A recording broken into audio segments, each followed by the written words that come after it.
اس کا شوہر مر گیا تو میں کیوں اس سے شادی کروں؟ بیٹا وہ تمہارے 1 سال کے بیٹے کا خیال رکھے گی۔ فار گاڈ سیک بابا، خیال رکھنے کے لیے میں ملازمہ رکھ سکتا ہوں۔ داؤد کے لہجے میں غصہ تھا، پر ماں اور ملازمہ میں فرق ہوتا ہے بیٹا۔ بابا کے زور زبردستی پر اس نے ابیہا سے نکاح کر لیا جو لاوارث تھی۔ رات کو وہ ملازمہ کے ساتھ اس کے کمرے میں آئی تو وہ غصے سے دھاڑا تھا۔ او ہیلو محترمہ، اپنی اوقات میں رہو، جا کر میرے بیٹے کو سنبھالو۔ اس کے سخت لہجے پر خوف سے زرد پڑتی وہ فوراً پلٹ گئی۔ روتی ہوئی آنکھیں صاف کرتی ہادی کو سلانے لگی۔ پر رات وہ بیٹے کو دیکھنے آیا تو ابیہا ہادی کو فیڈ کروا رہی تھی۔ داؤد آگے بڑھا اور انگلیوں سے، یہ کون سا وقت ہے کسی کی نیند خراب کرنے کا؟ کس نے بھیجا ہے تمہیں یہاں؟ داؤد نے نیند سے آنکھیں کھول کر اسے دیکھا تھا جو آہستگی سے دروازہ کھول کر کمرے کے اندر آئی تھی، لیکن اتنی سی آہٹ پر بھی اس کی آنکھ کھل گئی تھی۔ داؤد کے بیزار لہجے پر اس کے اندر ذلت کا ایک احساس اٹھا تھا۔ تبھی انگلیاں چٹکاتے ہوئے کہنے لگی، میں اپنی مرضی سے نہیں آئی بلکہ انکل نے زبردستی مجھے بھیجا ہے۔ وہ لب کاٹ رہی تھی۔ فیروزی کلر کا سادہ سا سوٹ پہنے، کندھے پر دوپٹہ، بالوں کی موٹی سی چوٹی پیچھے تھی، 2 آوارہ لٹیں چہرے کے ارد گرد جھول رہی تھی۔ عجیب سی خماری داؤد کی آنکھوں میں جھلکی تھی۔ رات کے 2 بجے کمرے میں اس کی موجودگی اس کے اندر بے چینیاں سی ابھرنے لگی۔ اب اس وقت تو کمرے میں آ گئی تھی تو اسے واپس جانے کا بھی نہیں کہہ سکتا تھا، اس لیے بڑبڑاتے ہوئے کہنے لگا، اب آ گئی ہو تو سو جاؤ، خاموشی سے، میری نیند خراب کرنے کی ضرورت نہیں۔ یہ کہتے اس نے کمبل منہ تک تان لیا تھا، جبکہ ابیہا کے لیے قدم بڑھانے مشکل ہو گئے تھے۔ یہاں صرف ایک جہازی سائز بیڈ تھا، اس کا مطلب ہے کہ وہ آج اسی پر سوئے گی۔ اسی خیال سے اس کی نیند ڈسٹرب نہ ہو، وہ آہستگی سے ڈریسنگ روم میں چلی گئی نہانے کے لیے۔ گرمی کی احساس اور تھکن نے اس کی نیند بھگا رکھی تھی۔ جیسے ہی شاور لے کر ڈریسنگ روم سے باہر آئی تو کمرے میں چھایا گپ اندھیرا دیکھ کر اسے خوف محسوس ہوا تھا۔ اندھیرے میں ہی چلتے وہ بیڈ ڈھونڈتے بے خیالی میں داؤد کے بازو پر لیٹ گئی تھی جو اس وقت بنیان اور ٹراؤزر میں تھا۔ گیلے بال، گیلا جسم، بھینی بھینی سی اٹھتی خوشبو، داؤد کے اندر ایک جذبات کا طوفان پیدا ہوا تھا۔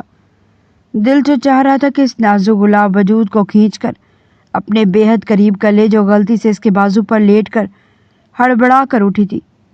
کیا کر رہی ہو تم؟ ایک تو پہلے ہی میری نیند خراب کر دی، اب جان بوجھ کر اپنا یہ وجود میرے وجود کے ساتھ لگا رہی ہو۔ تمہیں لگتا ہے میں بہک جاؤں گا اور پھر تمہارے ساتھ آج کی رات بڑے مزے سے گزار لوں گا؟ وہ ایک دم سے انتہائی غصے سے بولا تھا، جبکہ اس کے الفاظ سن کر وہ کانپ ہی چکی تھی۔ گھبرا کر کہنے لگی، نہیں میرا ایسا کوئی ارادہ نہیں تھا، لیکن اس نے کانوں میں جو ٹاپس پہن رکھے تھے وہ داؤد کی شرٹ پر اٹک چکے تھے۔ وہ ایک سسکاری بھرتی ہوئی ایک بار پھر اس کے سینے سے جا لگی تھی۔ اس کی سسکاری سن کر داؤد کے پورے وجود میں کرنٹ کی ایک لہر دوڑ گئی تھی۔ اس کی بھری بھری دھڑکنوں کو اپنے کندھے پر دباؤ پڑتا محسوس کر کے ایک عجیب سی سرساری اس کے پورے وجود میں اترنے لگی، جبکہ شرم کے مارے ابیہا کا برا حال ہو رہا تھا۔ وہ جلدی سے اپنا ٹاپس اس کی شرٹ سے چھڑوا کر سیدھی ہوئی۔ داؤد کے لہجے میں تھکن اور غصہ تھا۔ وہ اندھیرا ہے تو، وہ ہکلا کر کہتی اس سے دور ہوئی تھی۔ اوف خدایا، ابیہا نے آنکھیں بند کی تھی۔ کتنا مشکل ہے اس شخص کی ذرا سی قربت سہنا۔ اگر جو شخص مکمل حاوی ہو گیا تو؟ یہ خیال اس کے وجود میں سنسنی دوڑا گیا تھا۔ وہ اس سے بہت فاصلے پر بالکل کنارے پر لیٹ گئی تھی، جبکہ داؤد بے چین سا کروٹ بدل گیا۔ بہت مشکل ہو گیا تھا اب اس پری چہرہ لڑکی سے خود کو دور رکھنا جو انجانے میں اس کے بے حد قریب آ کر ایک دم ہی دور ہو گئی تھی۔ ابیہا کو بھلا کہاں نیند آ رہی تھی تو دوسری طرف وہ بھی سونے کی ناکام کوشش کر رہا تھا۔ اس رشتے کو جس نفرت سے اپنایا تھا بہت مشکل ہو گیا تھا کہ وہ اس نفرت کو قائم رکھ پاتا۔ رات کے نہ جانے کس پہر ابیہا کی آنکھ لگی تھی، لیکن اچانک اپنے چہرے پر کسی کے بھاری ہاتھ کا لمس محسوس کر کے اس کی آنکھ کھلی۔ چمکتی سیاہ آنکھیں داؤد کی تھی۔ اس سے پہلے کہ وہ کچھ کہتی، داؤد نے اس کے حسین گلابی ہونٹ۔ وہ آفس سے تھکا ہارا گھر آیا تھا جب لاؤنج میں بیٹھی اس اجنبی لڑکی کو دیکھ کر چونک گیا۔ ناگواری کے تاثرات اس کے چہرے پر چھا گئے تھے۔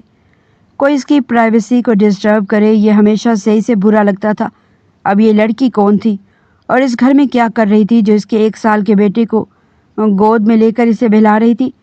اسے نظر انداز کرتا وہ کمرے میں چلا گیا۔ تھوڑی دیر بعد ملازمہ کلثوم اس کے کمرے میں آئی تھی۔ صاحب جی، کھانا لگا دوں؟ ہاں لگا دو۔ جواب سن کر ملازمہ پلٹنے لگی تھی کہ اچانک داؤد نے اسے آواز دی تھی۔ سنو کلثوم، یہ لڑکی کون ہے؟ صاحب جی، اسے بڑے صاحب لے کر آئے تھے اپنے ساتھ۔ کلثوم کی اطلاع پر اسے سر ہلایا تھا، لیکن چہرے پر غصہ چھا گیا تھا۔ بابا کو تو شوق ہے ہر ایرے گہرے سے ہمدردی کا۔ اسلام آباد گئے تھے اپنے دوست سے ملنے اور اس لڑکی کو اٹھا کر لے آئے۔ دانت پیستا وہ واش روم میں شاور لینے چلا گیا تھا۔ جب کمرے سے باہر نکلا تو اپنے بیٹے کو اس لڑکی کی گود میں دیکھ کر اسے عجیب سی الجھن ہوئی تھی۔ فوراً آگے بڑھا اور کہنے لگا کہ تم نے کس کی اجازت سے میرے بچے کو اٹھایا ہے؟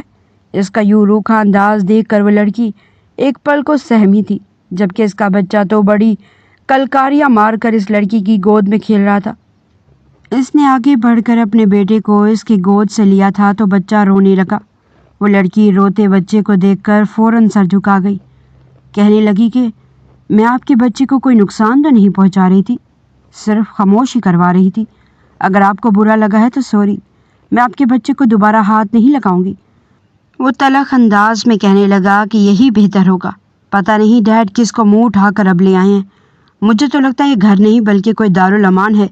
اس کے الفاظ پیچھے بیٹھی لڑکی سن چکی تھی، لیکن منہ سے کچھ بولی نہیں تھی۔ پھر رات کے ڈنر پر ہی اس کے بابا سے ملاقات ہوئی تھی۔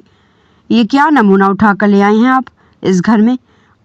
مجھے پہلے ہی اپنے دوست کی موت پر بہت دکھ ہے۔ گھور کر اپنے لاڈلے اور نخریلے بیٹے کو دیکھنے لگے۔ خاور کی بیٹی ہے یہ، اب اسی گھر میں رہے گی، انہوں نے فیصلہ سنایا تھا۔ داؤد کے چہرے پر ناگواری پھیل گئی۔ فون پر وہ انہیں بتا چکے تھے کہ خاور انکل کی ڈیتھ ہو گئی ہے۔ تم اس سے کوئی الٹی سیدھی بات مت کرنا، وہ پہلے ہی بیچاری بہت دکھی ہے۔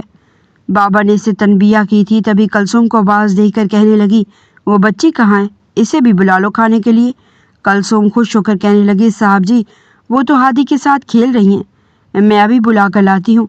بابا کے دل میں ایک سوچ آئی تھی جسے فی الحال ابھی داؤد کے سامنے کہنا انہیں مناسب نہیں لگ رہا تھا۔ ملازمہ کے کہنے پر وہ ڈنر کی ٹیبل پر آئی، لیکن سامنے انکل کے ساتھ بیٹھے لمبے چوڑے وجود کو دیکھ کر ٹھٹک کر وہیں رک گئی۔ اتنا تو معلوم ہو گیا تھا کہ یہ عالم انکل کا بیٹا ہے۔ وہ وہیں ایک کونے پر ٹک گئی۔ داؤد ناگواری سے اس کے چہرے پر نگاہ ڈالتا ٹیبل سے اٹھ کر اپنے کمرے میں چلا گیا تھا۔ اس سے رہ کر اس بات پر غصہ آ رہا تھا کہ بابا کو کیا ضرورت تھی اس غیر لڑکی کو گھر لانے کی۔ تبھی تھوڑی دیر بعد ان کے کمرے میں پہنچ گیا تھا۔ کس حیثیت سے آپ اس اجنبی لڑکی کو اس گھر میں لے کر آئے ہیں، یہ جانتے ہوئے بھی کہ ہم 2 مردوں کے علاوہ اس گھر میں کوئی خاتون نہیں، پھر بھی کسی جوان لڑکی کو اٹھا کر لے آئے؟ اگر یہ خاور انکل کی بھی بیٹی ہے تو ان کا کوئی رشتہ دار تو ہوگا، آپ اسے وہیں کسی رشتہ دار کے گھر چھوڑ کر آ سکتے تھے۔ آپ کو پتہ بھی ہے گھر میں مجھے اکثر ایسے گرم موسم میں بنیان اور شرٹس پہن کر پھرنے کی عادت ہے۔ گھر میں اسی حلیے میں ہی رہتا ہوں، لیکن اب یہ لڑکی دیکھ کر مجھے عجیب سی الجھن ہو رہی ہے۔ ایسے لگ رہا ہے جیسے گھر میرا رہا ہی نہیں ہے۔ میری پرائیویسی مکمل طور پر ڈسٹرب ہو چکی ہے۔ پلیز بابا ایسا مت کریں، مجھے یہ لڑکی ویسے بھی کوئی خاص اچھی نہیں لگ رہی۔ عالم صاحب نے اس کی بات سنی تو فوراً اس سے جھڑک چکے تھے۔ اسے گھور کر دیکھا تھا۔ رشتہ دار میت پہ نہیں آئے تو اس لڑکی کی ذمہ داری کیسے لیتے؟ ویسے بھی بغیر حیثیت میں اس لڑکی کو اس گھر میں نہیں لایا ہوں۔ میں نے ایک بہت اور مناسب فیصلہ کیا ہے جو تمہارے لیے بھی بہتر ہے۔ کیا مطلب ہے آپ کا؟ آپ یہاں سے اسے چلتا کریں، آپ اچھی طرح جانتے ہیں میں گھر میں کسی کی موجودگی نہیں برداشت کر سکتا۔ ایسا کب تک چلے گا بیٹا؟ اس ننھے بچے کا ہی خیال کر لو جو تمہارے وجود کا حصہ ہے۔ میں بہت سوچ سمجھ کر ابھیا کو اس گھر میں لے کر آیا ہوں۔ حالات کی ستائی بہت اچھی لڑکی ہے۔ خاور کا سارا پیسہ گھر بار اس کی بیماری میں برباد ہو گیا۔ یہ بچی تو کہہ رہی تھی کہ مجھے کسی دارالامان یتیم خانے میں چھوڑ دیں انکل، لیکن میں اسے یہاں لے آیا کیونکہ میں اس کا نکاح کرنا چاہتا ہوں تمہارے ساتھ۔ حالات کی ماری لڑکی ہے، تمہیں بھی بہت ثواب ملے گا کسی لاوارث کو سہارا دے کر۔ بابا نے مسکراتے ہوئے اسے اپنا فیصلہ سنایا تھا، جسے سن کر اس کے تن بدن میں آگ لگ گئی تھی۔ حالات کی ستائی لڑکی سے بھلا میں کیوں شادی کروں گا؟ آپ ہوش میں تو ہیں؟ نتاشا کے بعد تو اس سے لڑکی ذات سے جیسے نفرت سی ہو گئی تھی۔ تمہارا بیٹا ابھی چھوٹا ہے، 1 سال کا، اسے ماں کی ضرورت ہے، وہ تمہارے بچے کا بہت خیال رکھے گی۔ اپنے بچے کا خیال رکھنے کے لیے میں ملازمہ افورڈ کر سکتا ہوں، مجھے ضرورت نہیں دوسرے نکاح کی۔ داؤد کا لہجہ تو ٹوک تھا۔ ماں اور ملازمہ میں بہت فرق ہوتا ہے بیٹا، یہ تمہارے بچے کو ماں کا پیار دے گی۔ بہت پرخلوص اور نرم دل لڑکی ہے، آج کل کے زمانے سے بالکل مختلف لڑکی۔ بابا کے لہجے میں اس انجان لڑکی کے لیے محبت تھی، جبکہ وہ غصے سے بل کھا کر رہ گیا۔ یہ خیالی پکانا بند کر دیجئے بابا، میں ہرگز شادی نہیں کرنا چاہتا۔ آپ مجھے شادی کے نام سے بھی نفرت ہے۔ اس کے لہجے میں تلخی تھی، وہ بڑے ہی غصیلے انداز میں اپنے باپ کو جواب دے رہا تھا۔ غصے سے کہنے لگا، میں نے ملازمہ کس لیے رکھی ہوئی ہے؟ سارا دن وہ ہادی کو سنبھالتی ہے نا، بس کافی ہے۔ لیکن وہ ایک گہری سانس خارج کر کے کہنے لگے کہ خود تو تم آفس چلے جاتے ہو اور پیچھے وہ کچن میں برتن بھی دھوئے اور تمہارے روتے ہوئے بچے کو فیڈر بھی پلائے۔ وہ تو پیسے لے کر تمہارے بیٹے کا خیال رکھتی ہے، لیکن اگر ایک مخلص لڑکی ماں بن کر اسے پالے گی، اسے ماں جیسا پیار بھی دے گی، تو ہی بچوں کی تربیت ہوتی ہے۔ مگر وہ تڑپ کر کہنے لگا کہ اپنے بچے کی تربیت کے لیے میں ہی کافی ہوں بابا۔ ہادی کی خاطر تمہیں یہ نکاح کرنا ہی ہوگا داؤد، ورنہ میں تمہیں معاف نہیں کروں گا، اور نہ ہی تم میرے حکم سے انکار کر سکتے ہو۔ وہ بھی اس کے باپ تھے۔ غصے سے انہیں گھورتا وہ اپنے کمرے میں چلا گیا تھا۔ اگلے 2 دن وہ آفس سے گھر بہت لیٹ آیا تھا، لیکن اس دن وہ اپنے بیٹے کی خاطر جلدی واپس آ گیا۔ دیکھا تو ابیہ کارپیٹ پر بیٹھی ہادی کو اپنی گود میں بٹھائے چمچ سے دلیا کھلا رہی تھی۔ وہ دل ہی دل میں تل ملایا تھا، جان بوجھ کر بابا کی نظروں میں اچھی بننے کی کوشش کر رہی ہے یہ لڑکی، تاکہ اس گھر میں جگہ مل جائے۔ کیا میں نے لاوارث لڑکیوں کا ٹھیکہ اٹھا رکھا ہے جو میں اس سے نکاح کر لوں؟ اس نے جھپٹنے والے انداز میں ہادی کو اس کی گود سے لیا تھا۔ یہ کیا کھلا رہی ہو گند میرے بیٹے کو؟ اس کے سرد لہجے پر ابیہ کا چہرہ زرد پڑ گیا تھا۔ میں تو اس کی بات مکمل بھی نہیں ہوئی تھی جب وہ تیز آواز میں کلثوم کو پکارنے لگا، تمہیں رکھا ہے نا اچھی تنخواہ پر، میں نے اپنے بیٹے کی دیکھ بھال کے لیے۔ اگر ہادی کو کچھ ہو گیا الٹا سیدھا تو میں تمہیں اسی وقت نوکری سے فارغ کر دوں گا۔ وہ کلثوم کو گھور رہا تھا۔ غلطی ہو گئی صاحب جی، معاف کر دیں۔ کلثوم گڑ گڑانے لگی، جبکہ ملازمہ کے سامنے ابیہ خود کو بہت کم تر محسوس کر رہی تھی۔ ہادی کو گود میں اٹھائے وہ کمرے میں چلا گیا تھا۔ ہادی کو سلا کر کچھ دیر بعد کمرے سے باہر نکلا تو وہ بی بی وہیں لاؤنج میں ہی سر جھکائے بیٹھی تھی۔ اسے سنا کر وہ کلثوم سے کہنے لگا کہ اگر میں نے اپنا بچہ کسی ایرے گہرے کے ہاتھ میں دیکھا تو مجھ سے برا کوئی نہیں ہوگا کلثوم۔ کلثوم سر جھکا کر کے کچن میں جا چکی تھی۔ پھر وہ لڑکی کی طرف موڑا تھا۔ ابیہ کو تو سمجھ نہیں آ رہی تھی کہ آخر یہ شخص اس سے نفرت کر ہی کیوں رہا ہے۔ اس کے سامنے جب بغیر کوئی فاصلہ رکھے آ کر کھڑا ہوا تو ابیہ کا سانس سینے میں ہی تھمنے لگا تھا۔ وہ فوراً 2 قدم پیچھے ہٹنے لگی جب داؤد نے اسے بازو سے پکڑ کر اپنے سامنے کیا اور پھر کہنے لگا کہ یہ جو تم میرے بابا کی نظروں میں اپنے پوائنٹس بڑھانا چاہتی ہو، سمجھتی ہو کہ میں تم سے شادی کر لوں گا، یہ بھول ہے تمہاری۔ تم جیسی لڑکیوں کو بہت اچھے سے جانتا ہوں۔ اپنا تمہارا باپ تو سارا بزنس اور بینک بیلنس چولہے میں جھونک گیا، اور اب تم یہ چاہتی ہو کہ میں تمہیں اپنی بیوی بنا کر اپنا بچہ تمہیں سونپ دوں؟ ہرگز نہیں۔ ابیہ کی آنکھوں میں آنسو آ چکے تھے۔ کہنے لگی کہ میں ایسا کیوں کروں گی؟ آپ میرے بارے میں ایسا کیوں کہہ رہے ہیں؟ مجھے تو زبردستی عالم انکل یہاں پر۔ اس سے پہلے وہ بات مکمل کرتی لیکن وہ پہلے ہی ہاتھ اٹھا کر اسے چپ کروا چکا تھا کہ مجھے تمہارے منہ سے یہ جھوٹی باتیں نہیں سننی۔ آئندہ میرے بچے سے دور رہنا، اور بہتر ہے کہ اپنا کہیں اور انتظام کر لو، کیونکہ دوبارہ اگر بابا نے مجھے تم سے شادی کے لیے فورس کیا تو تمہیں ایسی جگہ غائب کروں گا کہ دوبارہ مر کر بھی کسی کو نہیں ملو گی۔ اگلے ہی دن وہ عالم انکل کے پاس پہنچ گئی تھی۔ آپ مجھے کسی وومن ہاسٹل میں روم دلوا دیں انکل، پلیز میری ریکویسٹ ہے آپ سے۔ وہ حیران رہ گئے تھے۔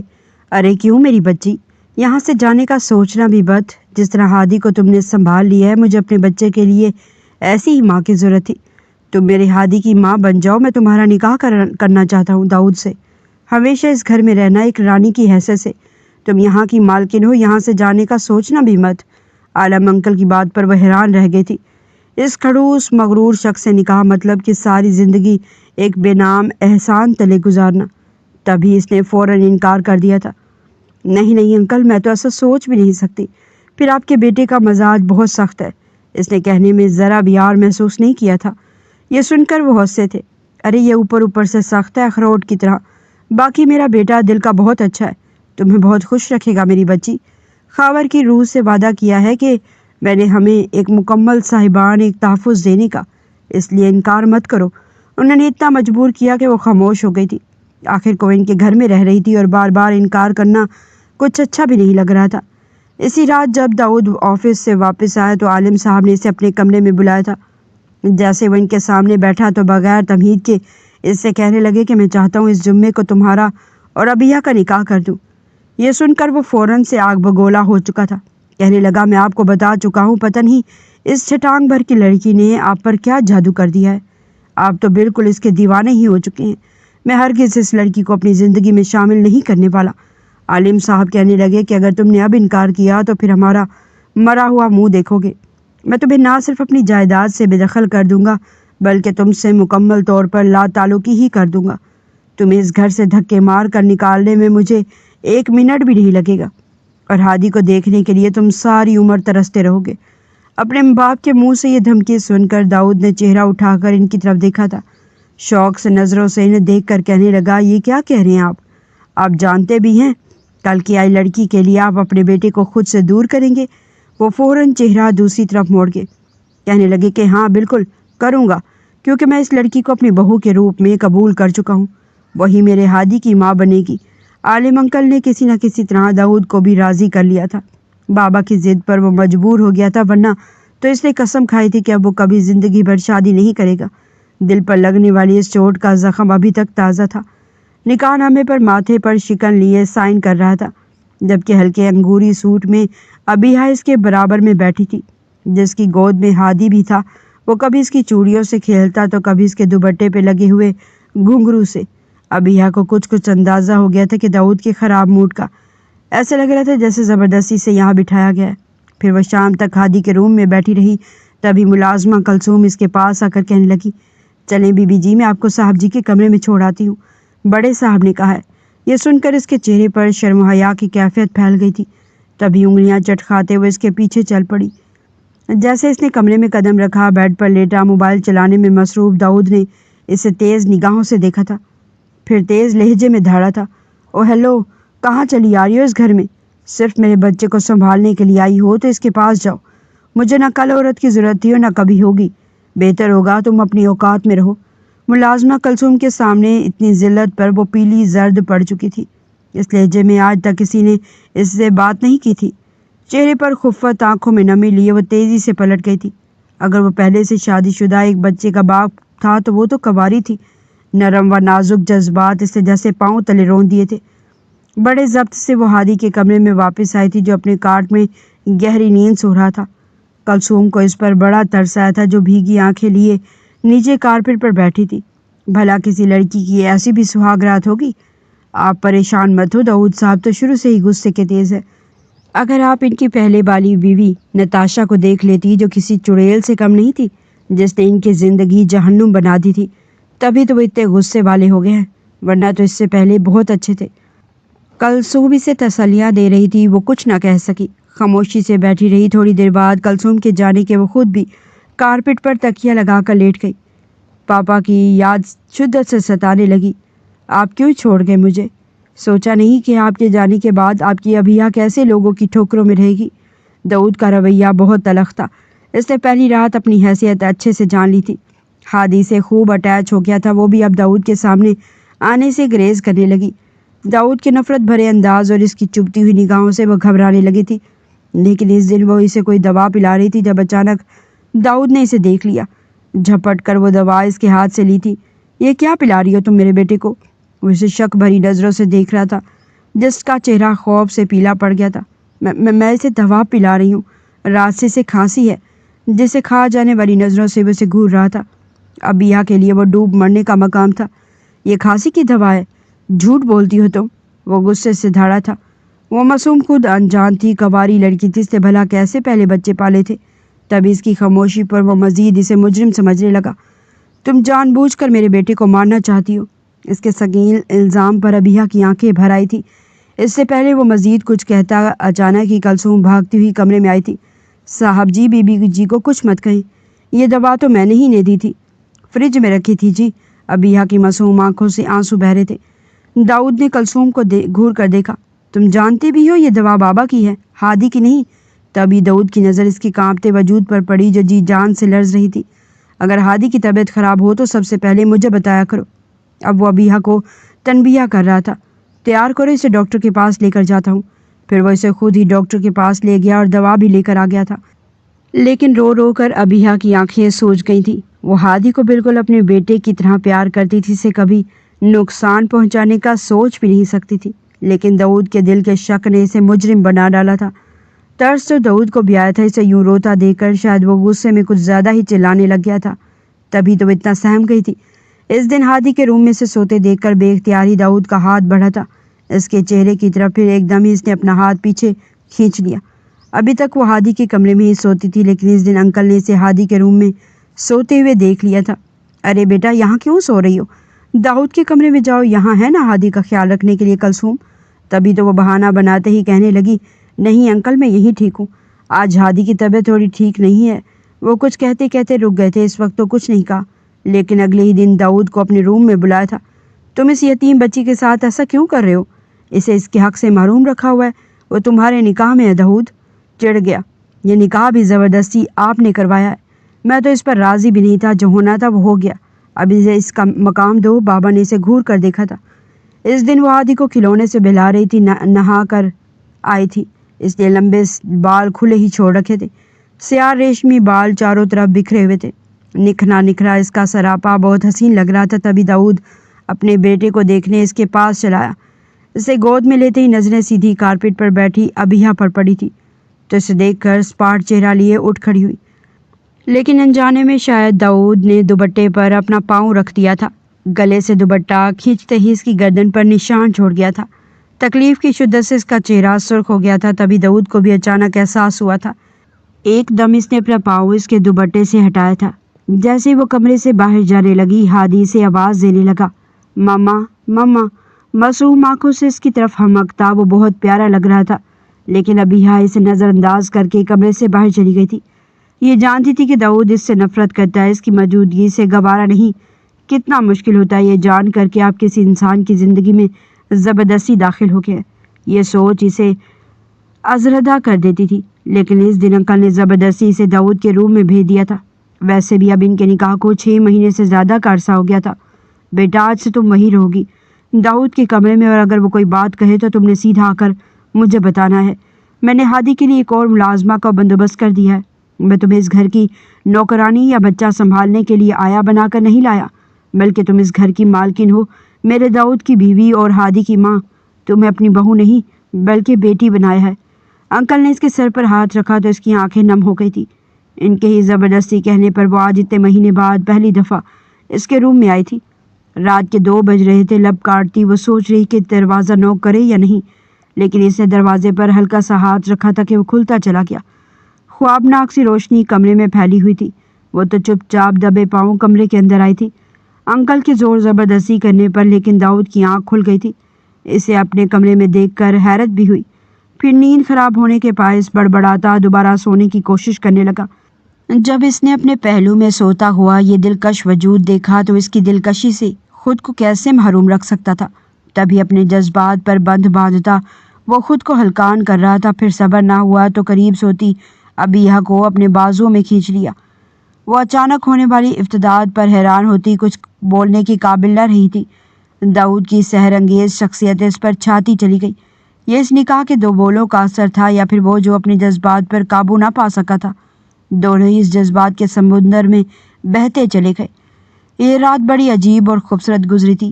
ابیہا کو یقین نہیں آ رہا تھا کہ داؤد نے اسے اپنی زندگی میں قبول کر لیا ہے، یعنی اب اس کی حیثیت بھی پختہ ہو گئی ہے، وہ سچ مچ نہ صرف اس کی بیوی بلکہ ہادی کی ماں بن چکی ہے۔ یہ خوش فہمی سے سہانے خواب دیکھنے پر مجبور کر رہی تھی۔ وہ اسے کافی الگ الگ ہو کر سویا تھا، لیکن نہ جانے رات کا کون سا پہر تھا جب داؤد کے جذبات ابال مارنے لگے تھے۔ وہ خود پر کنٹرول کرنا چاہتا تھا، لیکن دھیرے دھیرے اس کا سارا کنٹرول ختم ہوتا جا رہا تھا۔ اسے جب اپنی کروٹ بدل کر دیکھا تو ابیہا اس کی طرف چہرہ کر کے سو رہی تھی، اس کا دوپٹہ اس کے گلے سے ہٹا ہوا تھا، یوں اس کا ڈیپ گلا بہت کچھ دکھا رہا تھا۔ داؤد کا تو حلق تک خشک ہو گیا۔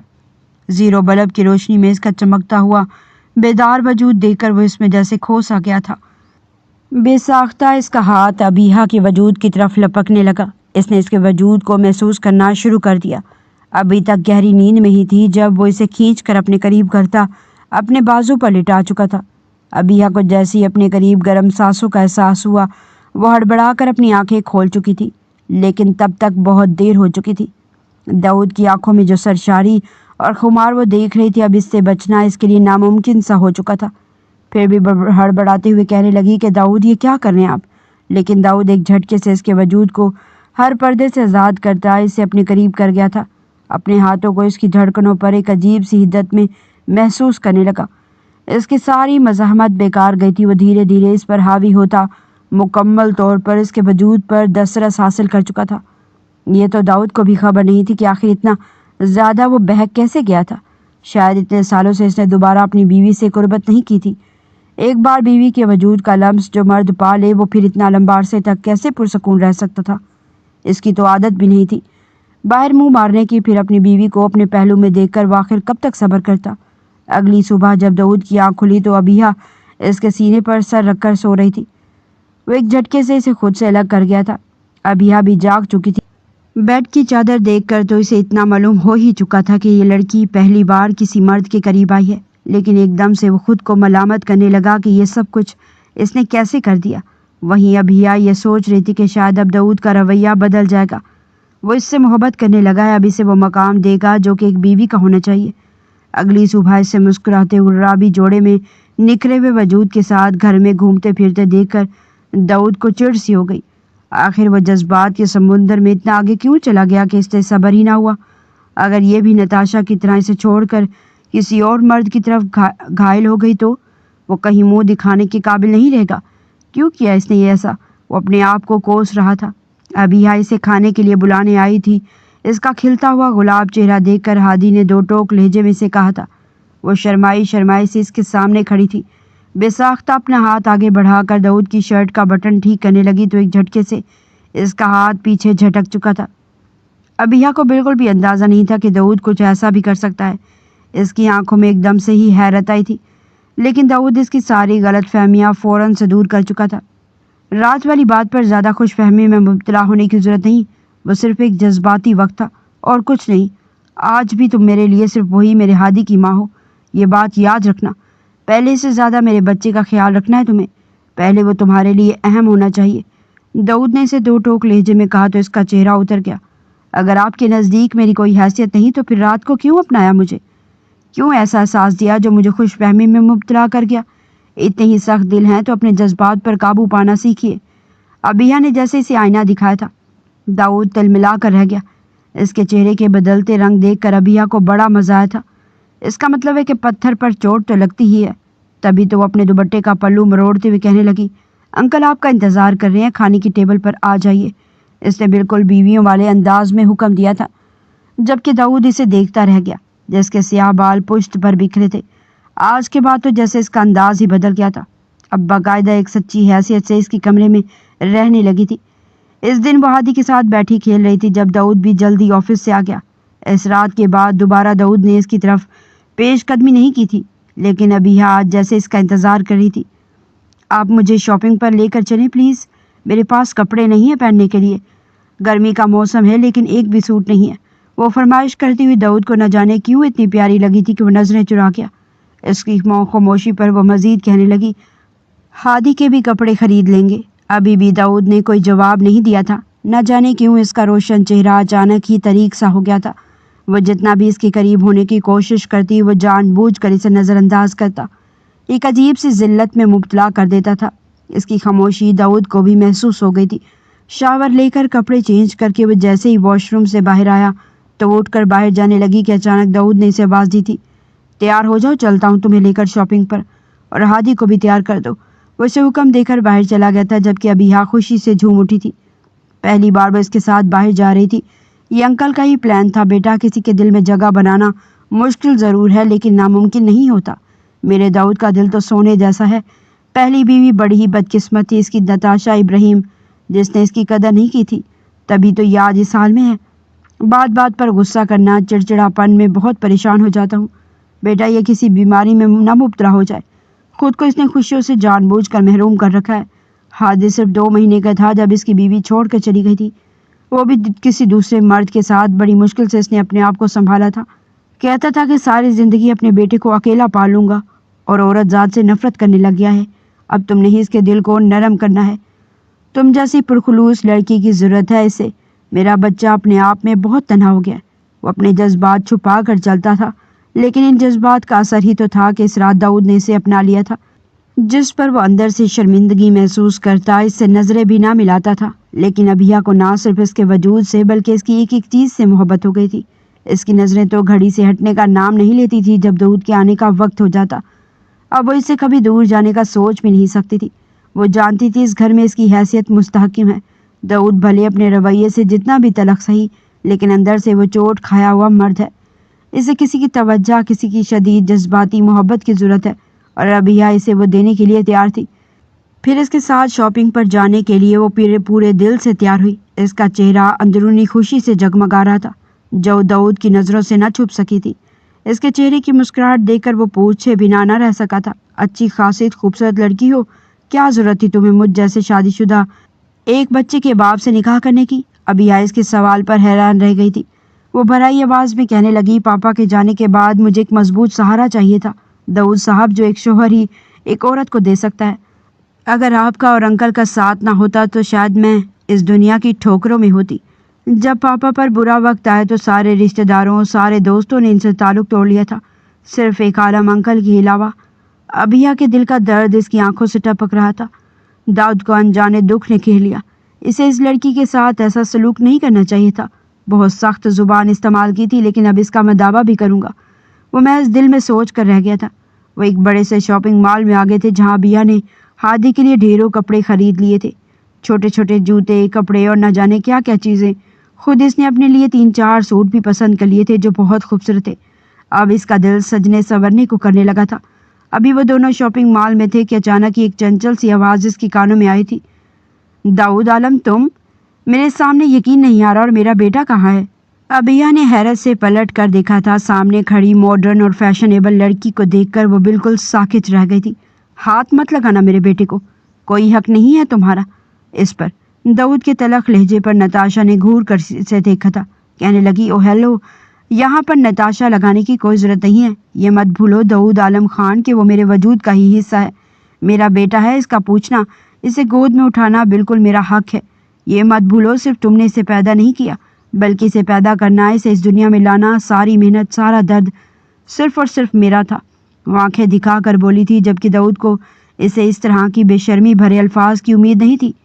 ابھیا تو داؤد کو فوراً اپنے سینے سے لگا چکی تھی۔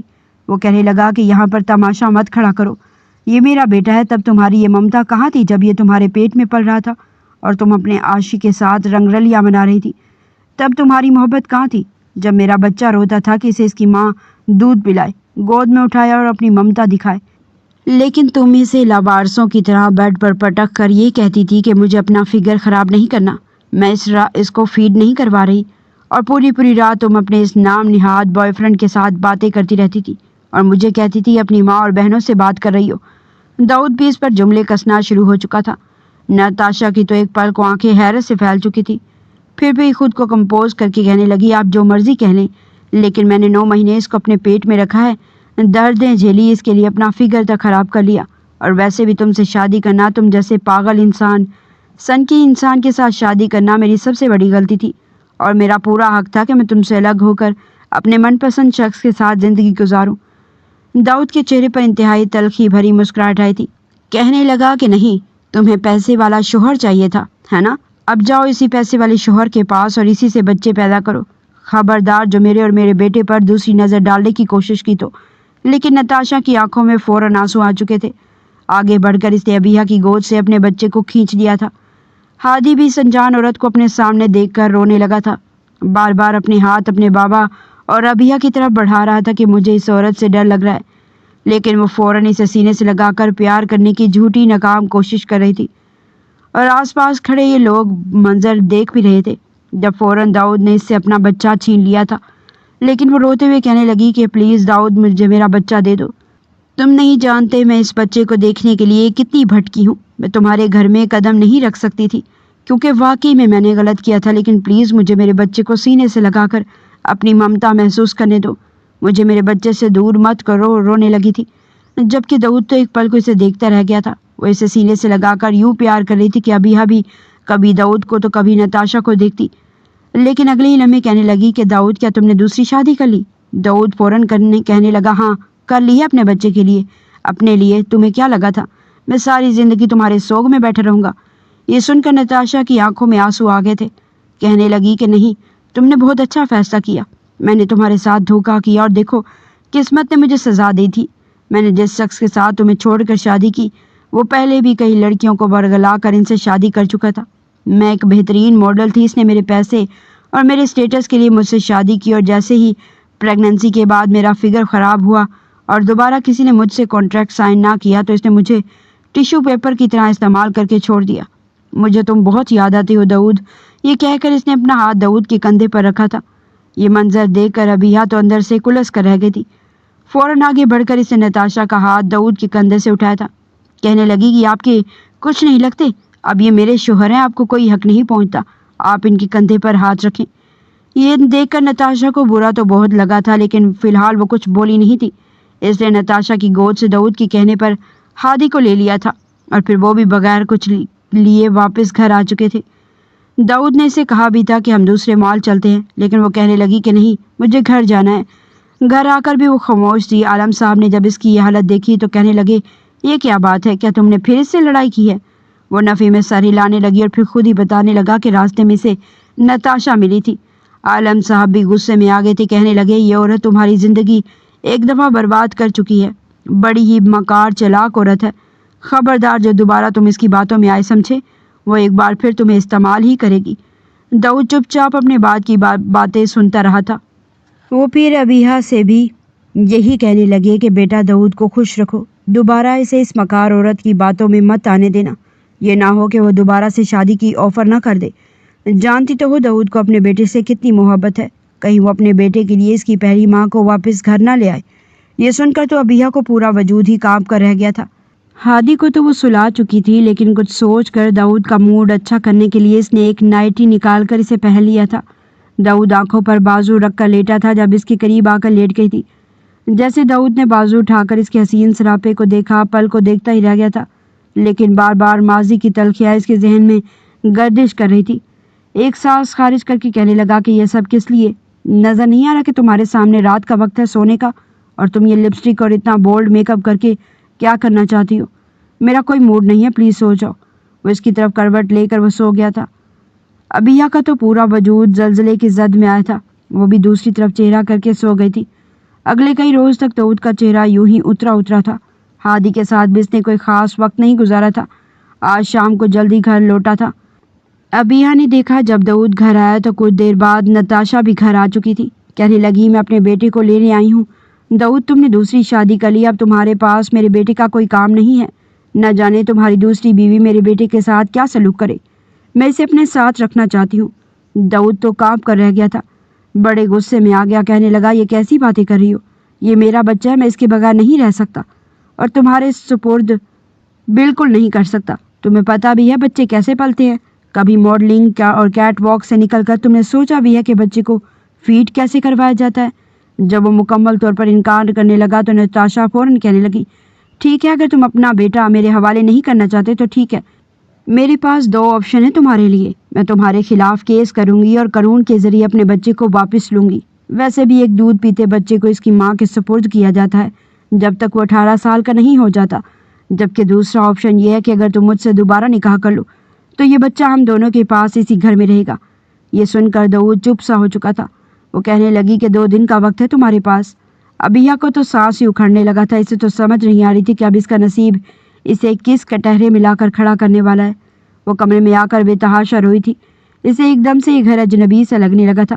اسے خوف کھائے جا رہا تھا کہ اگر نتاشا آ گئی تو پھر کیا ہوگا، اسے تو اس گھر سے نکال دیا جائے گا۔ وہ روئی جا رہی تھی جب اس کی سسکیوں کی آواز کمرے سے باہر تک آنے لگی۔ داؤد کمرے میں آئے تو اسے روتا دیکھ کر اس کے قریب چلا آیا۔ کہنے لگا کہ بے وقوف تم کیوں رو رہی ہو، اور تمہیں دیکھ دیکھ کر ہادی بھی رونے والا منہ بنا رہا ہے۔ وہ روتے ہوئے کہنے لگی تو اور کیا کروں، آپ کی من پسند بیوی تو واپس آ رہی ہے اور آپ یقیناً مجھے طلاق دے کر اس گھر سے نکال دیں گے۔ ویسے بھی میں کبھی آپ کی من پسند بیوی بن ہی نہیں پائی۔ داؤد نے فوراً اسے اپنے سینے سے لگا لیا تھا۔ کہنے لگا پاگل ہو گئی ہو کیا؟ جو محبت، جو فیلنگز میں نے تمہارے لیے محسوس کی ہیں وہ کبھی نتاشا کے لیے محسوس کی ہی نہیں تھی۔ وہ ہمیشہ سے مفاد پرست اور پیسوں کی بھوکی لالچی عورت رہی اور میں اس کی ساری خواہشات کو پورا کرتا رہا۔ میں نے اس کے بارے میں تمام معلومات اکٹھی کروا لی ہیں۔ اس نے جس شخص سے شادی کی تھی وہ بھی ایک بہت بڑے پروجیکٹ لاس میں آ کر اپنے کروڑوں روپے ڈبو چکا ہے، اور اب یہ عورت اسے بھی طلاق لے چکی ہے۔ دوبارہ میری زندگی میں شامل اس لیے ہونا چاہتی ہے کیونکہ اس وقت میں اس کے لیے پیسے کمانے کی ایک مشین ہوں۔ میں نے بھی کچی گولیاں نہیں کھیل رکھی جو اتنی آسانی سے اسے اپنی زندگی میں شامل کر لوں گا، بلکہ اس نے حق مہر کے نام پر مجھ سے 5 کروڑ روپے لیے تھے، وہ بھی میں اس سے نکلواؤں گا اور اس کے خلاف کیس کرواؤں گا۔ یہ سن کر ابیہ کی آنکھیں حیرت سے پھیل چکی تھی۔ ایک عجیب سا اطمینان اس کے دل میں اترا تھا۔ یہ ساری صورتحال داؤد نے اپنے وکیل دوست کو بتائی تھی۔ داؤد نے مکمل انکار کر دیا تھا کہ وہ اپنا بچہ اس کے حوالے نہیں کرے گا، نہ ہی اس سے شادی کرے گا۔ اس نے کورٹ کے ذریعے کیس کرنے کی کوشش کی، لیکن الٹا خود ہی فراڈ اور اس جیسے ہی کئی سنگین جرم میں پھنس چکی تھی۔ نتاشا کو لمبی قید کی سزا سنا دی گئی تھی۔ وہ روتی چیختی رہی، لیکن لیڈی کانسٹیبل اسے پکڑ کر کورٹ سے لے گئی اور داؤد اور اپنے بچے اور ابیہ کے ساتھ مسکراتا ہوا گھر لوٹ آیا تھا۔ ابیہ نے گہری سانس خارج کی تھی۔ اس کا سانس تو اس پورے مرحلے میں اٹکا ہی رہا تھا۔ اس نے ہادی کو ملازمہ کے حوالے کیا تھا۔ عالم صاحب بھی خوش تھے اور ابیہ کو اپنے ساتھ لے کر باہر گھومنے چلا گیا۔ وہ پوری شام اس نے ابیہ کے نام کی تھی۔ ابیہ سے اپنی محبت کا اظہار بھی کر دیا تھا۔ ابیہ تو شرمائی جا رہی تھی۔ گھر آتے ہی اس نے اپنی باہوں میں بھرا تھا، پھر کہنے لگا، تم دنیا کی سب سے اچھی لڑکی ہو، تم نے میری زندگی کو دوبارہ سے خوشیوں سے بھر دیا۔ اگر تم میری زندگی میں نہ ہوتی تو شاید میں اس نتاشا کو دوبارہ سے اپنی زندگی میں شامل کر لیتا، لیکن یہ تم ہی تھی جس نے دوبارہ مجھے غلط کی طرف قدم نہیں بڑھانے دیے۔ وہ اپنے ہاتھ اس کی کمر پر پھیر رہا تھا۔ وہ بھی ابھی تک اس کے سینے میں چہرہ چھپائے اس کو محسوس کر رہی تھی، جب اس پر دھیرے دھیرے حاوی ہونے لگا۔ کہنے لگا کہ اب شرما کیوں رہی ہو؟ ویسے تو ہر رات میرے سامنے بے باک نائٹیاں پہن کر آتی تھی، لیکن آج جب میں خود تمہاری طرف بڑھ رہا ہوں تو محترمہ کی شرم آ رہی ہے۔ وہ مسکراتے ہوئے اپنا چہرہ چھپا گئی اور اس کے ہاتھوں کو اس کے چہرے سے الگ کرتا اس کے لبوں پر اپنے لب رکھ گیا تھا۔ وہ مسکراتے ہوئے اپنا وجود اس کے نام کر گئی۔ عالم صاحب بھی دونوں کو ایک ساتھ خوش دیکھ کر شکرانے کے نفل ادا کر چکے تھے۔ چند ہفتوں بعد یہ خبر آئی کہ ابیہ ماں بننے والی ہے۔ عالم صاحب کی خوشی کی کوئی انتہا نہیں تھی۔ تب تک ہادی بھی اسکول جانے لگا تھا۔ 9 ماہ بعد ایک خوبصورت سی بیٹی کو جنم دیا تھا۔ ان کی فیملی مکمل ہو چکی تھی اور ہادی، نور اور ابیہ کے ساتھ داؤد خود کو مکمل محسوس کرتا اپنی زندگی میں آگے بڑھنے لگا۔